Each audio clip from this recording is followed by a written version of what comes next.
This event today is a chance to hear about what it is that Mission Innovation does, the impact, some of the projects that we have across our national science agencies and across the organisation generally. So we'll have some opening remarks from Kushla Munro, our Head of Division of International Climate and Energy, have a short video about Mission Innovation, and then the Head of Mission Innovation Secretariat will come and introduce more about the program. So without further ado, over to you, Kushla.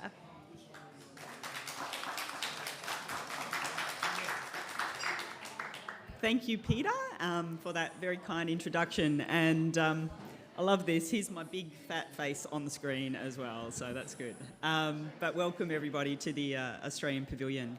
So we are absolutely delighted to be able to host this event today and to be able to showcase the work that Mission Innovation is doing. And this is to highlight the critical role innovation absolutely plays in our roadmap to net zero. So the International Energy Agency's Net Zero Roadmap says the global pathway to 1.5 degrees has narrowed, but it is still achievable. And clean energy growth is keeping it within reach. But we know that this momentum needs to just scale up rapidly.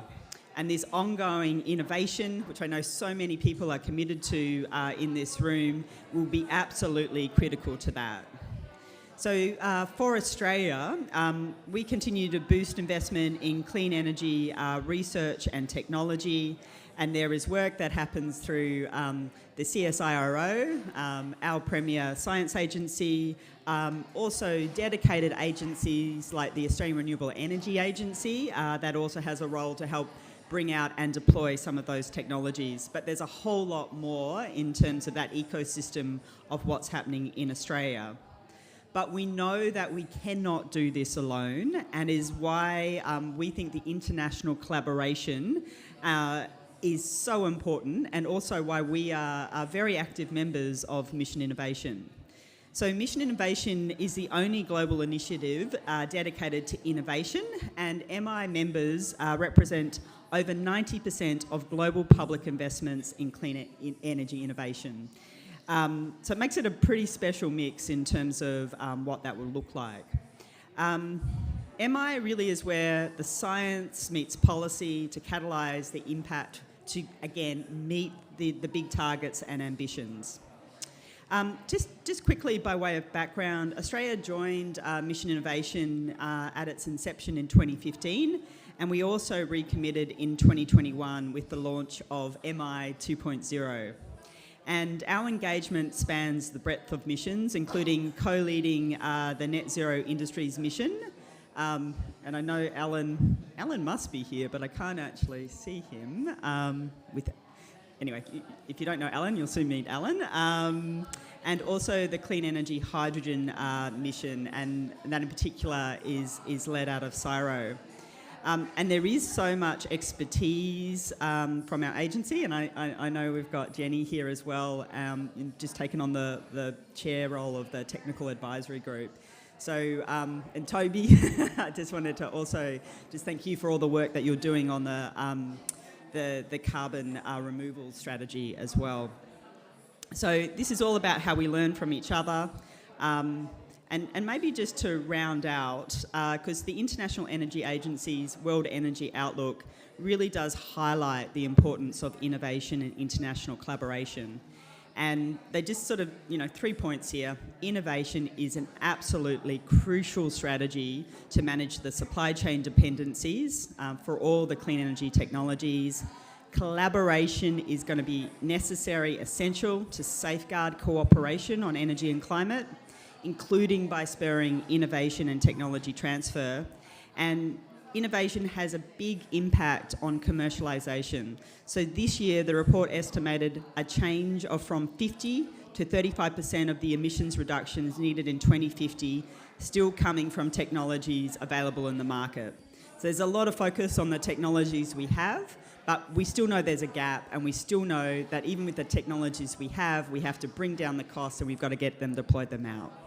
So just on that note, and with those messages in mind, my great honour to introduce Eleanor Webster. So she's the fantastic head of our Mission Innovation Secretariat, and she'll guide us through the discussion today. Welcome to Eleanor.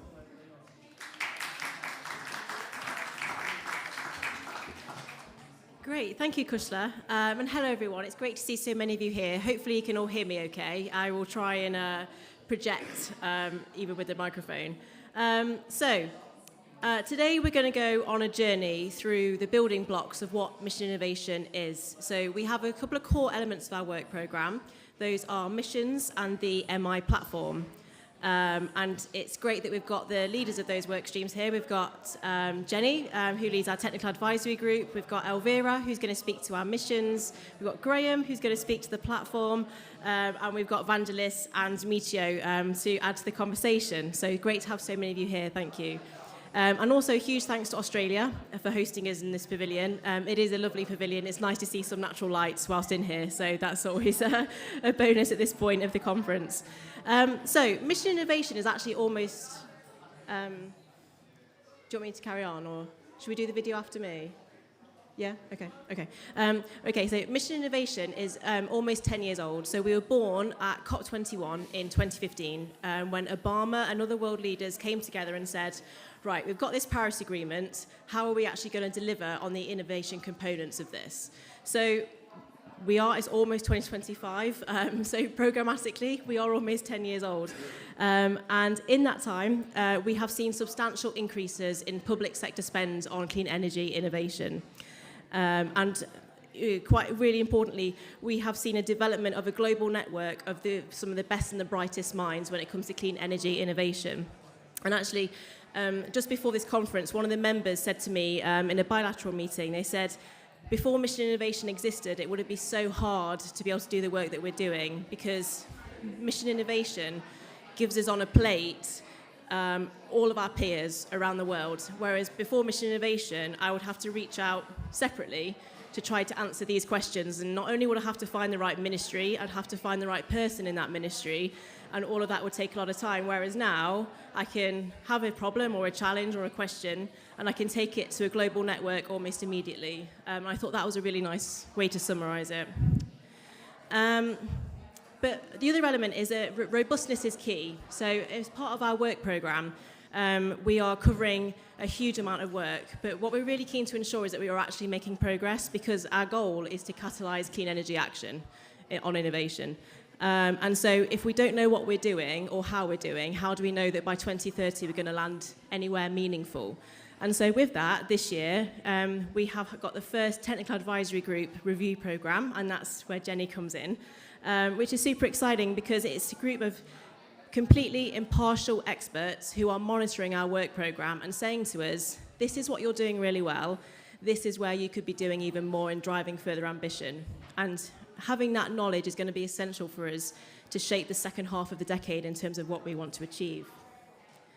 But why are we having this conversation at COP? Which I'm sure you're all asking yourself quite a lot over the courses of the days when you're in various events. But it's really important to highlight the role that mission innovation plays in providing the solutions. So I'm sure by this point, a lot of us have heard a lot of problem statements. We need to do more faster. But mission innovation is absolutely there to deliver on the outcomes of the global stocktake. We've heard about trebling renewables by 2030. We, in an instant, can mobilise our member governments to really push on that goal. So what we're here to do today is celebrate what MI are doing, hear from our experts about how our programme is going. So I invite you to relax, have a coffee if you didn't have one already, and let's hear about some solutions for 40 minutes or so. So thank you, everybody.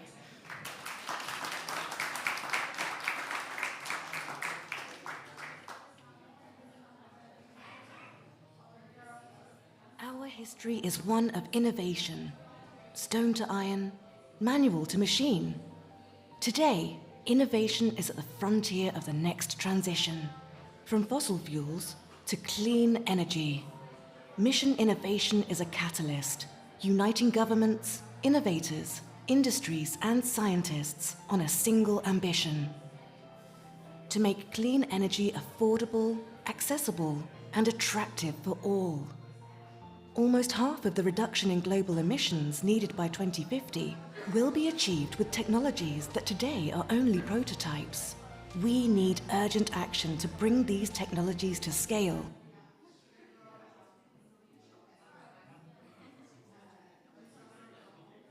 this decade. Mission Innovation is an action-oriented platform to deliver the technologies capable of transforming sectors responsible for 50% of global emissions. 23 countries across 6 continents are already working together to catalyze global collaboration and innovation through missions that target this decade's toughest clean energy challenges: clean hydrogen, zero-emission shipping, carbon dioxide removal, urban transitions, net zero industries, integrated biorefineries, and a green-powered future. The missions are public-private alliances working to reach tipping points in the cost and scale of the technologies we need to accelerate decarbonisation worldwide. Each one brings together policymakers, innovators, investors, and industry to develop the technology needed to support the integration of up to 100% renewable energy into power grids around the world, enable 10,000 cities to slash carbon emissions and create cleaner urban environments, decarbonize 90% of international trade through clean shipping, make clean hydrogen cost competitive, replace 10% of fossil-based fuels, chemicals, and materials with bio-based alternatives, reduce CO2 emissions from the industrial processes, and enable carbon dioxide removal technologies to achieve a net reduction of 100 million metric tons of CO2 per year by 2030. Mission Innovation enables collaboration, knowledge sharing, capacity building, and action, providing a framework to track progress and build confidence in the solutions. Together, we can deliver the technologies we need at scale this decade to make clean energy affordable, accessible, and attractive for all.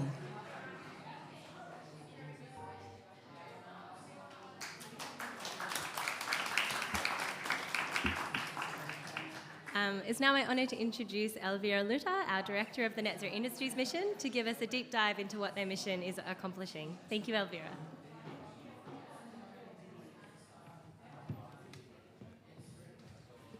Thank you, Peter. It's great to be here, and I'm very pleased I can present the Net Zero Industry Mission. It's the youngest mission. She's, let's say, now 15 months old. It's a coalition of 10 members responsible for more than 60% of the industrial emissions worldwide, and they spend more than $20 billion each year for the let's say public energy research projects annually. It's a government-to-government organization. It's led by the co-lead countries Australia and Austria. So we have cows and kangaroos. And the member countries are Canada, China, Finland, Germany, the Republic of Korea, UK, the USA, and the European Commission. The aim, it was said before in the video, is to accelerate development of key technologies for industrial decarbonization and make them commercially available by 2030, because we all know that around 2030 is starting a new refurbishment cycle in industry, and technology must be ready at this time, because if they are not ready, industry has to invest in old technologies and either, let's say, use them for further 25 or even more years, or to, let's say, reinvest again and have double costs for their production process. And as it was mentioned before, the focus is on research, technology development and demonstration in energy-intensive industries and sectors like steel, chemicals and cement, and also other high-temperature heat users. For example, pulp and paper industry, or even the food industry.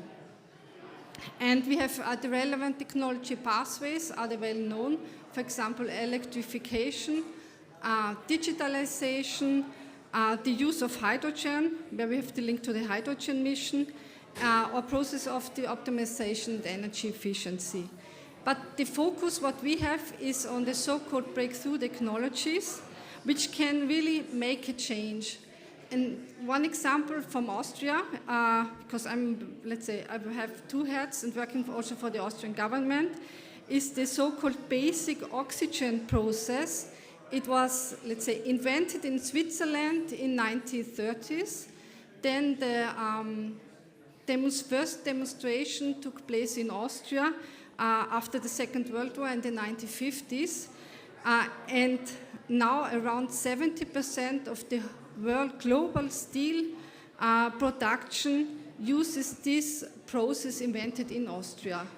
And let's say, this is also the reason why in Austria we started to develop this mission. I think we need this breakthrough technologies as soon as possible in order to have global emission reduction and meet the Paris Games by 2050.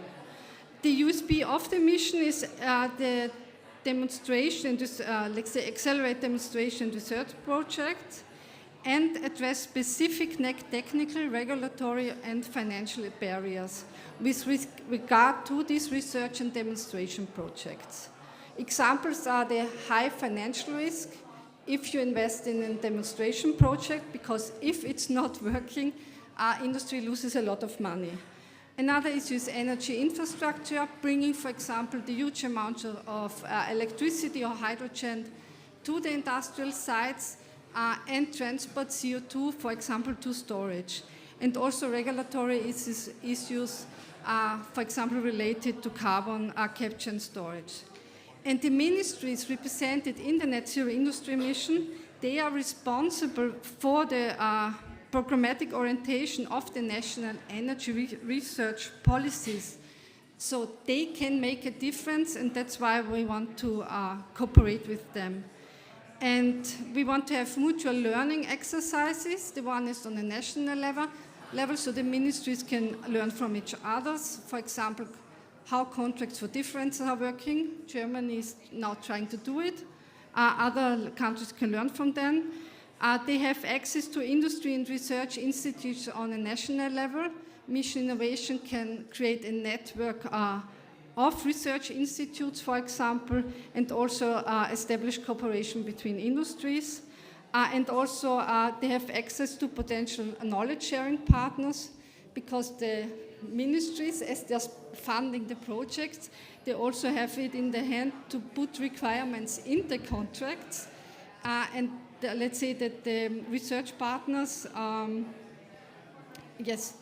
willing to share the knowledge, and they can also provide money for national multilateral research programs. And our aim is to have 5 demonstration projects. It sounds to be ambitious, but it's only 5 per country. And yes, I think we can make it. And one of the first very, let's say, highly visible actions we took in the industry mission was the so-called Net Zero Industry Award. We had it in 3 categories. It was for female innovators, young talents and outstanding projects. We launched it in July. We received 66 accepted submissions from 16 countries. Out of, let's say, 8 were from Mission Innovation countries.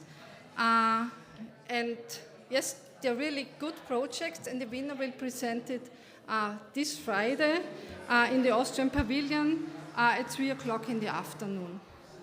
And yeah, thank you very much.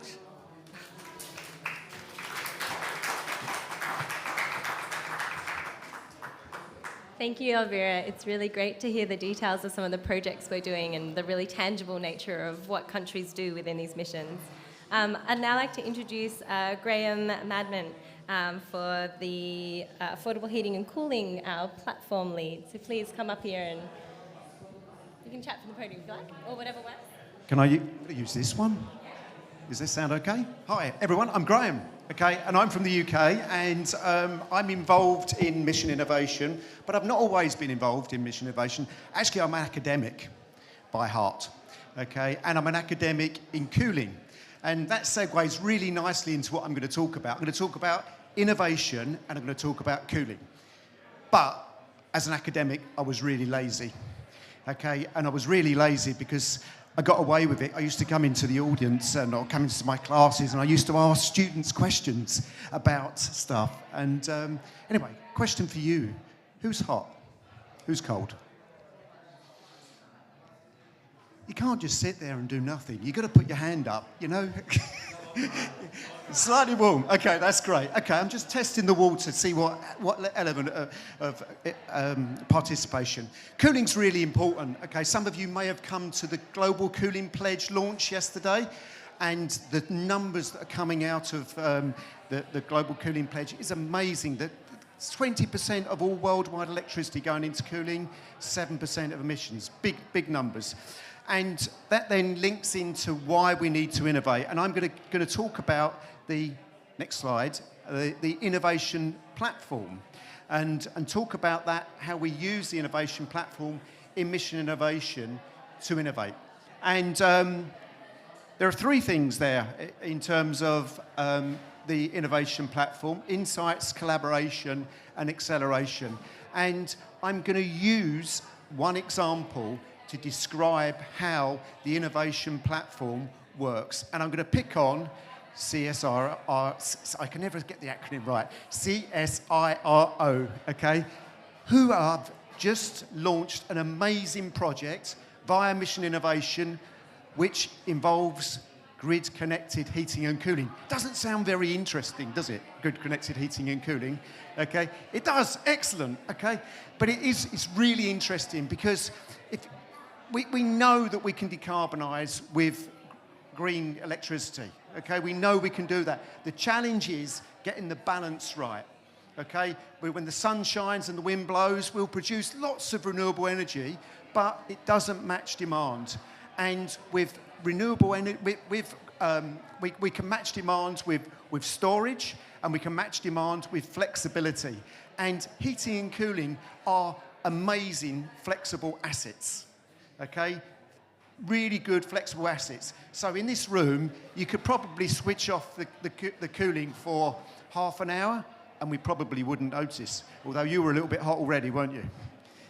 Okay, so that's what the project's about. Okay, so the question is, what are the insights that may help us in terms of grid-connected buildings? What insights would help us? Any suggestions from anyone? So everyone's going to look down as I come out into the audience and wave the microphone. What insights might help us? We've got one here. Excellent, thanks. What about using smart meters so you understand when people have got their cooling and heating on? Now that's an amazing question, amazing answer. And the thing is, when you ask someone, they come out with something that you hadn't thought of. And that's why we have these insights, because we work together innovatively, okay? And as part of a team, people come out with suggestions and solutions that we hadn't actually thought of before. So that's one of the reasons, that's one of the insights that we would consider. What other insights might help us? Okay, I'm gonna perhaps suggest one thing. By learning from each other, someone mentioned, I think you mentioned it already, Peter. It helps us, it gives us credibility. So the insights is actually identifying the opportunities. Second one is collaboration. Why do we collaborate? And again, I'm going to come into the audience. Everyone's looking down. He might be pointing the microphone. Yeah, excellent. To learn from each other. Anybody else? Okay, and we can share costs as well. Because, and the project, the grid-connected heating and cooling project, CSIRO, are the lead, but the UK will have a work package, okay? So we share costs. And I think Rebecca's telling me that I'm about to... No? Okay, I've got a little bit longer. Okay, and the final thing is acceleration, okay? Why is it important? How can we accelerate with mission innovation? Any suggestions? Yes, fantastic. Work with the private sector? That is the perfect answer, but there's another one there as well if you want to. I did not hear the answer. We can accelerate R&D. So therefore, we can bring these technologies faster at a lower cost into the market. Fantastic. So everybody can have access to it. Exactly right. Two perfect answers there, okay? And the really nice thing about the grid-connected heating and cooling project, it's got 15 countries involved, 15 organisations, and 50 companies, okay? So the acceleration potential is amazing. Anyway, I've probably spent too much time and I need to wrap up. Thank you for the opportunity. I hope you're a little bit cooler. I'm a bit warmer now after dancing around on stage. Nice to meet you and happy to work with you. If you're interested in heating and cooling, thank you.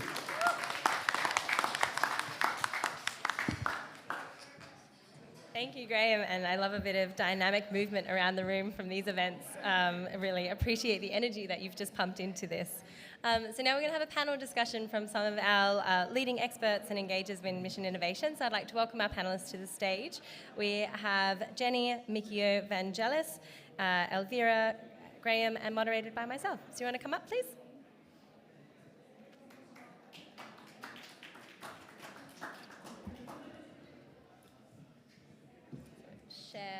Take a seat, share microphone. Doesn't matter, I don't think.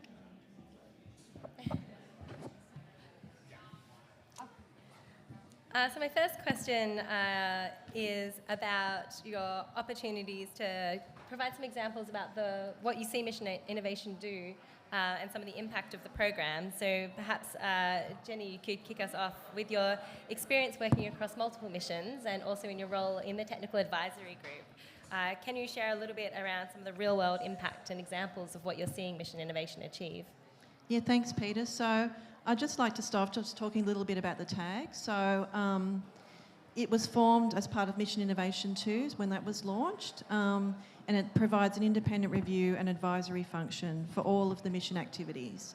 So I actually just became chair in July, and we've been undertaking all the reviews of the missions since then.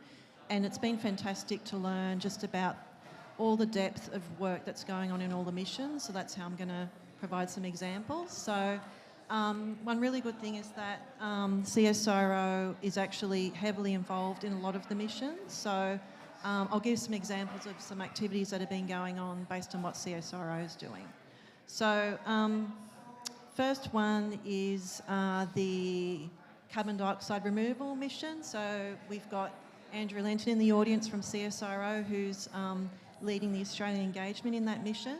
And one of the things that's happened at COP28 with that mission is they've just launched a new track, which was on enhanced mineralisation. So that's a new technical track looking at how can we actually take CO2 and store it into rock formations and remove it permanently. So well done, Andrew. We're also heavily involved in the Green Powered Future mission. So John Moore from CSIRO is also in the audience. He works in that mission. And what's just happened recently is that we've had 5 projects, demo projects in 5 continents launched, and Australia's part of a continent with North and South America as part of that. And it's looking at how to integrate more renewables into those grids. Another thing is the clean hydrogen mission. So Australia's a co-lead in that mission. And one of the first outputs from that mission was a report on global R&D opportunities in clean hydrogen. So Australia was part of working on that report, but also launched it. So that's some examples. Thanks so much, Jenny. It's really that cross-sectoral nature of all the work that we do. So you've given examples from the carbon dioxide removal through to power systems and also with hydrogen as well. Vangelis, would you please like to tell us a bit more about some of the member insights that you're seeing?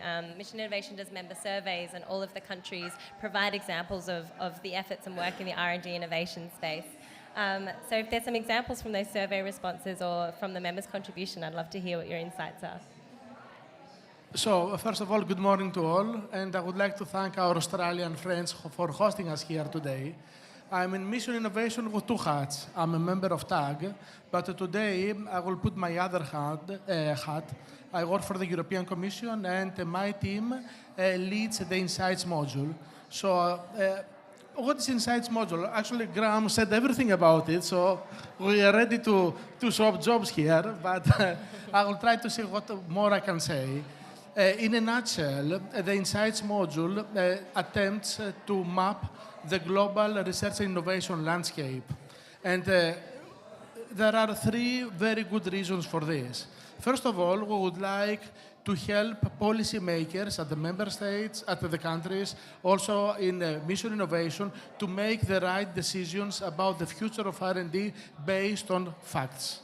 Secondly, we would like to promote collaboration, and therefore, by sharing all this information, we create the right fertile ground to do that. And of course, the last one is to disseminate information. So we have a lot of information gathered, and I will explain to you how we gather this information. And this is extremely beneficial for the global research community to take stock of what we have, to avoid duplication, but to create collaboration and tap on what we already know. There are three main components of the Insights module. The first one is the Innovation Hub, and this is the cornerstone of the Insight. And if I take back, my team was involved in monitoring innovation already in the first phase of mission innovation. So what we try to do is that with key performance indicators like patents, like investments, like trade, like technology costs, to try to map all the areas where we need to be very active. And we do that with many international partners.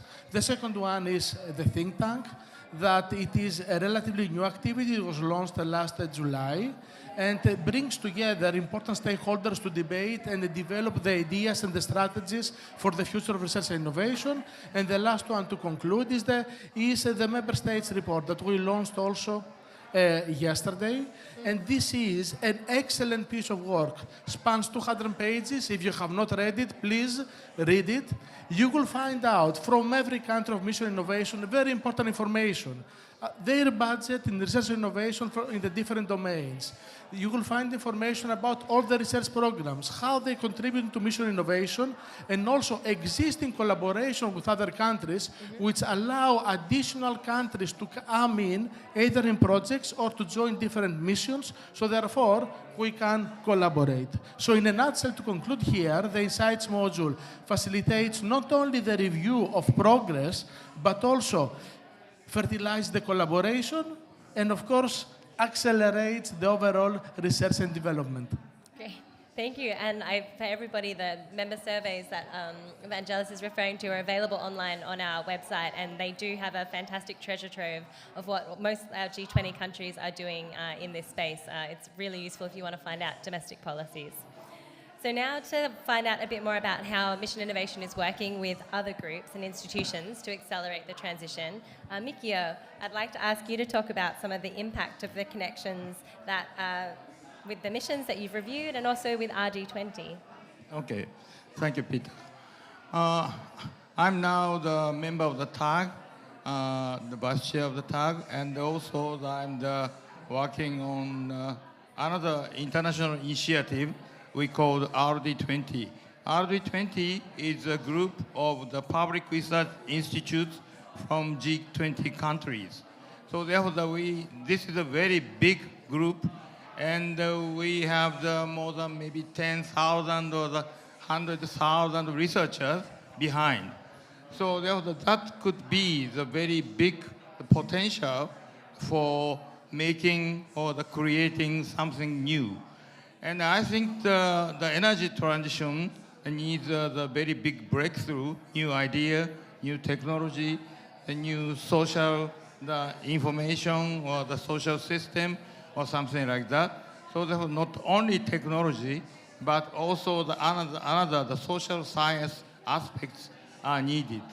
And fortunately, in our group of RD20, there are several institutes who are expertising such a kind of the social aspect. For example, if we pick up some example of the hydrogen, so hydrogen has attracting a very big interest, but some of the people, public people, may concern about safety, for example. So therefore, what is important is how to increase the social acceptance of hydrogen to the public people. So that we need to show how we can handle hydrogen safely and how we can increase the safety of the hydrogen to the public people. So such a kind of the research should be based on scientific basis. So therefore, such a kind of the activity is I think the only possible among the research institutes, and that is one of our biggest advantage of RD20.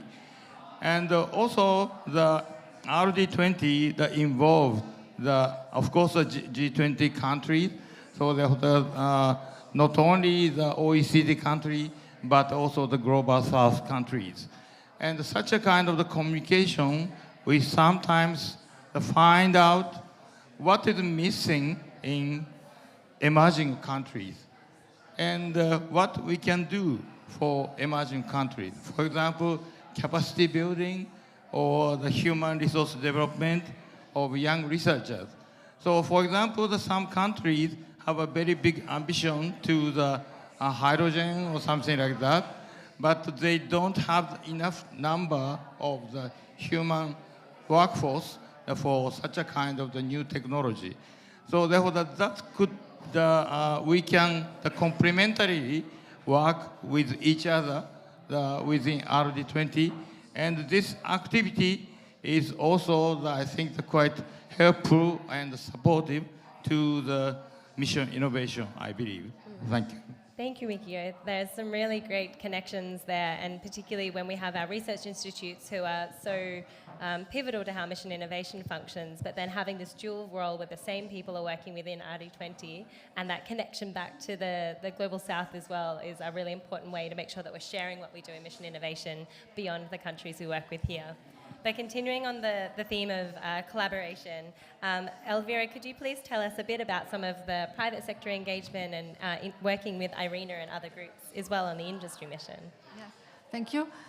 Let's say we have the private sector, we focus on two very important groups. The one is the so-called enterprises. This can be industry or utilities as the users of innovation.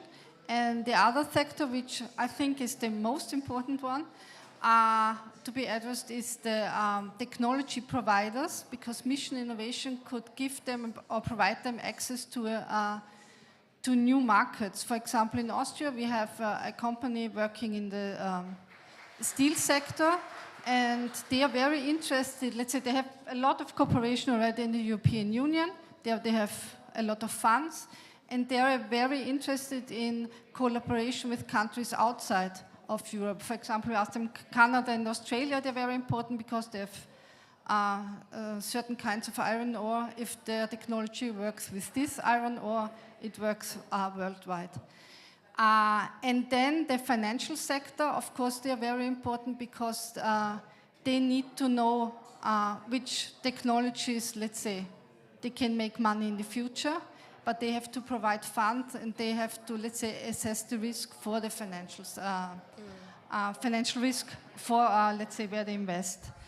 And we are, regarding industry engagement, we are mainly cooperating with international organizations like World Steel, the Global Cement and Concrete Association, or the IRENA Alliance for Industrial Decarbonization, because they have industry on board, the so-called front runners, and they are door openers. They give us access to these companies, and let's say then we can cooperate with them. And one important issue I want to mention, where we will work next year, and I think is of importance for all missions, is the one on intellectual property rights, because research and demonstration, of course, let's say, they can make money out of it, what they can be invented.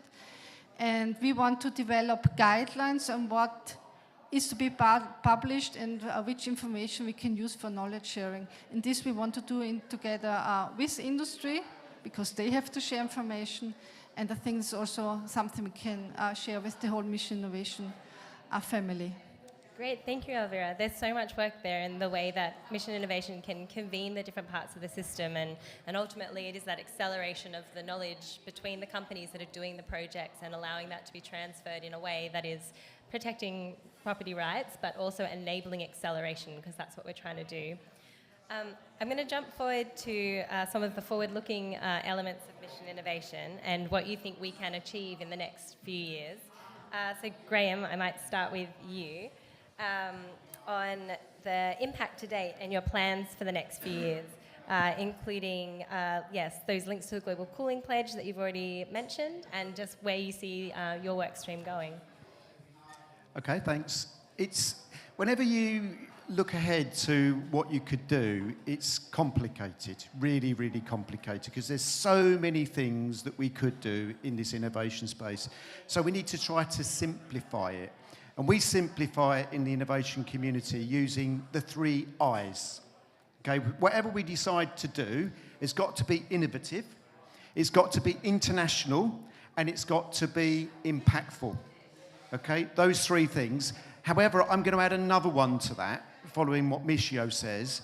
Okay, I think it needs to be inclusive as well. So whatever we do needs to be 4 I's.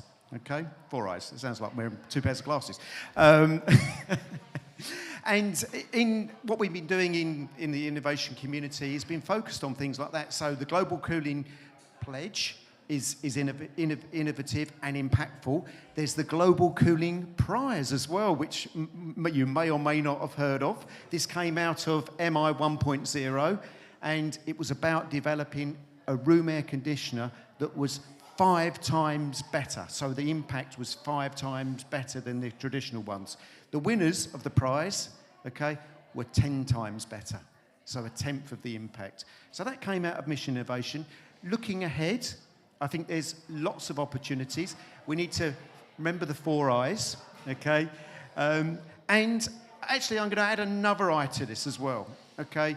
We need to integrate. Whatever we do needs to be integrated. So we've got 5 I's, okay?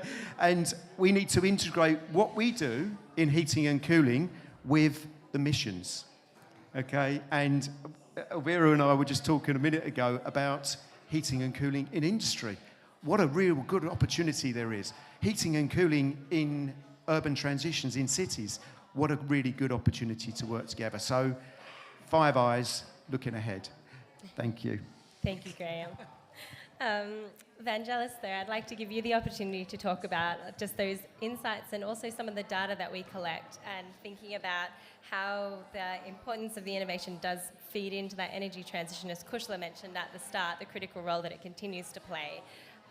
But also about holding politicians to account. We set these targets and how we can use our insights across the data that we collect, including from the IEA.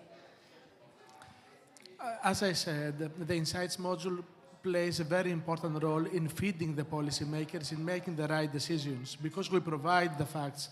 And actually, there is this mantra that says, what you can measure, it is done. So what we try to do is that by providing this information to the Mission Innovation Steering Committee, but also to the national governments, and also the missions, because we feed directly the missions, is to tell them where they are, so therefore they can plan ahead. So that is very critical to help the overall governance and the decision making. It's also very important for the collaboration. We help, if we take the Insights report, we can see that this can help the countries identify partners. And also, when we go in the Insights module now, see the progress that is done by the various missions, we can also help find partners in the projects, either from the industry, the academia. So the role is here catalytic, and of course we don't do that alone. I needed to, let me say here that we have brought together a very powerful team. It is not only the European Commission, International Energy Agency, IRENA, also together with countries. For example, Canada is helping us with a think tank.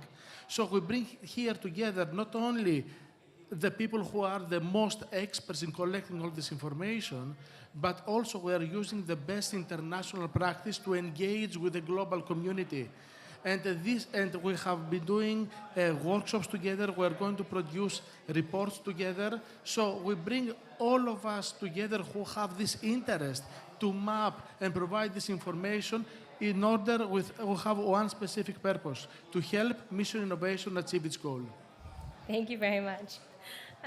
I think it is, especially when we're here at the COP and there's lots of pledges and it's about the ambition and the targets, and we as governments are very good at setting ambition statements and targets, but then having to actually report in and say, well, this is the dollars that we're investing, and this is the projects that we've been doing, and this is actually the number of innovative opportunities that have come out. It's not until you have to write it down and put it somewhere that you can able to assess how we're going to those targets. So thank you very much for your work in that space.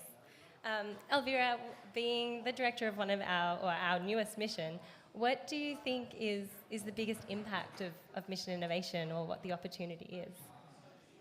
The biggest impact is it focus on research and demonstration, because that's what's urgently needed, and the funds provided. And my personal dream is to set up joint bilateral or multilateral funds for joint research and demonstration projects.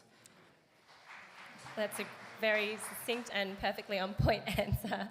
And just to let everyone know, on the 8th we have the Net Zero Industries Award that is happening here, and some announcements around funding to go with that as well, so that it's not just about the research collaboration, but it's some really big investment in this kind of projects as well. So, and the thing is with Mission Innovation, where we have the science institutes with government, it's about the resources we bring into it.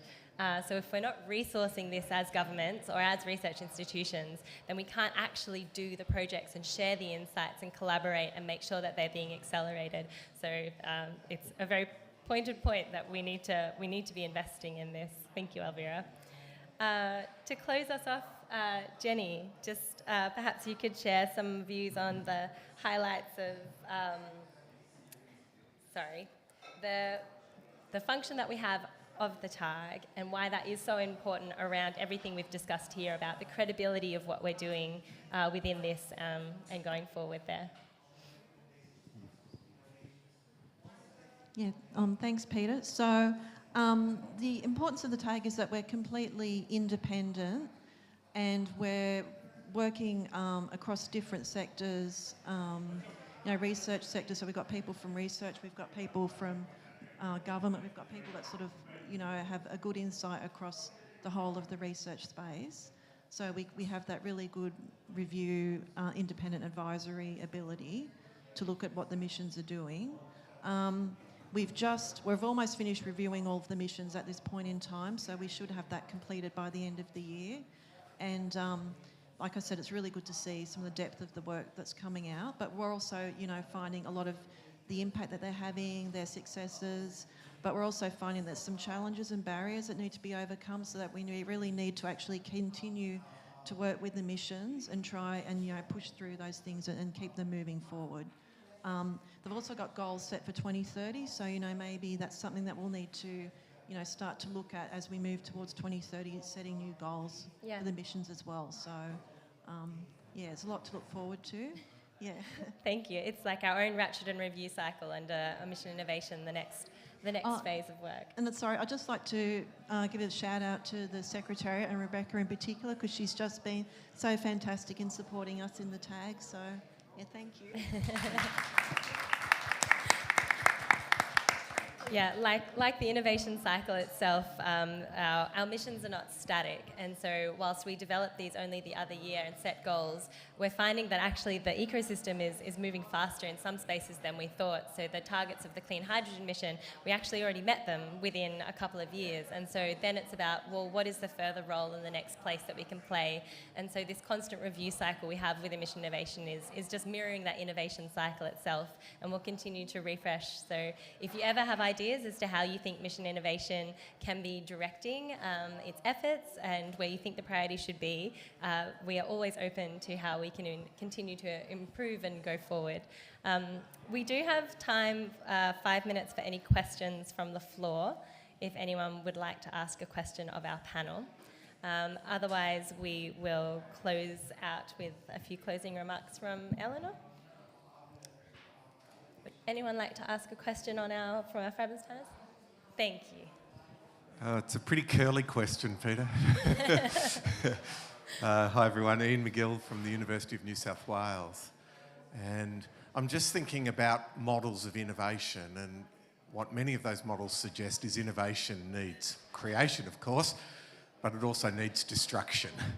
So a really key part of innovation frameworks is killing off bad ideas so that we can focus on the good ones. And I'm just wondering how that might work in mission innovation. And I'm particularly interested in the role of the tag. It's very, very challenging to be the bearer of bad news sometimes with particular work programs and so on. I'm just really interested to know how mission innovation approaches that question of focus. And as we all know, if you work in the R&D and space, sometimes bad ideas live on for very, very long periods of time and are a major distraction from what we really need to do. Does anyone want to address that? Yeah, I'll throw to Jenny in a minute, but I think there's a little historical context that's helpful too. Under Mission Innovation, the first phase, there was a number of these challenges and things that went through, and when we refreshed, we actually wiped the board clean and asked everyone to re-pitch their value as to what your program was doing and how it was contributing and why it made sense in the current landscape, and a really rigorous process on doing your pitch and your tipping point and what it is you're working towards, and what it is that your mission's going to do. And the steering committee then reviewed and decided which ones went forward, and not everything went forward, and not everything, most of the slate got wiped clean, with the exception of affordable cooling and heating, who managed to cling on there and make it through. So up to this point now in MI 2.0, we actually did a complete refresh and a whole value proposition process for the missions to say why and what they were working on. But going forward... Yes, so we've just, as I said, we're still working through the review. So this is the first time we've actually reviewed the missions. So we're still doing that. We'll still need to work out how we're actually going. Well, we're going to provide the feedback to the missions, and then we're going to work with them to see, how we can overcome some of these barriers that they're facing. So one thing that we've found so far is that a lot of them do have the same barriers and facing the same challenges. So that's something that we'll need to work with them on. But yeah, I'll throw to Graham. Thank you. So I'd respond back with my 3 I's, or 5 I's, but the 3 I's are really important, okay? First of all, we need to demonstrate that there is impact, that there is innovation, and it's international. Okay, and those 3 things are really critical for us as a team to make sure that projects have got those. And then within Mission Innovation, we don't have any money, okay, but what we do is we endorse countries or individuals within countries to go to their own government to secure funding. So CSIRO have gone to the Australian government with a proposal. And at the same time, someone's come to us in the UK with a proposal in this area. And these proposals are rigorously reviewed and assessed. So it's a 2-stage process. We assess it, and then individuals go to their governments who then assess it. And I think having that sort of 2-stage process will pretty much ensure that the best projects that have got the biggest impact get supported. Thank you, Graham. Eleanor, I will close there because we're at time, but I'll just hand over to Eleanor for some closing remarks. But please put your hands together for the panel, and thank you very much for being here.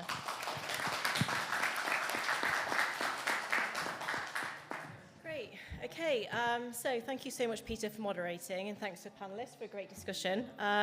So just to end on what's MI going to do now and what can you expect from us over the coming years. So we're very focused on this mid-decade review point, really keen to make sure that we stay fit for purpose and relevant for the second half of the decade. The narrative around innovation is changing and evolving all of the time, so we're constantly reflecting on how we can make sure that we are delivering against global ambition. In particular, one thing that we're focusing on is looking across the innovation piece. So we heard a little bit about financial mechanisms, innovation in process, but also innovation in societal habits. So, for example, electric vehicles may be the future of cars, but they may not be the future of mobility. So we're really trying to think, what does innovation mean for us? and also extending our global reach. So we have 24 members, but we know that we could be doing more. So one thing that we are talking about on Friday in another event with Irina is that we are launching an internship program to try to work with countries all over the world, young innovators who may want to do a little bit of time with communications in a multilateral environment, these kind of things. The Secretariat can offer a huge array of opportunities for young innovators around the world. And also we're working with Brazil, who are hosting our ministerial in 2024 and linking us again to the G20. So we hope to work very closely with them and look forward to supporting them on their presidency of the G20. So with that, everybody is now free to go. If anybody has any good lunch recommendations, please let me know. I've done 2 days and not quite got it right yet. So please do let me know. But thank you, everybody. And a huge round of applause for our speakers. Thank you. Thank you, everybody.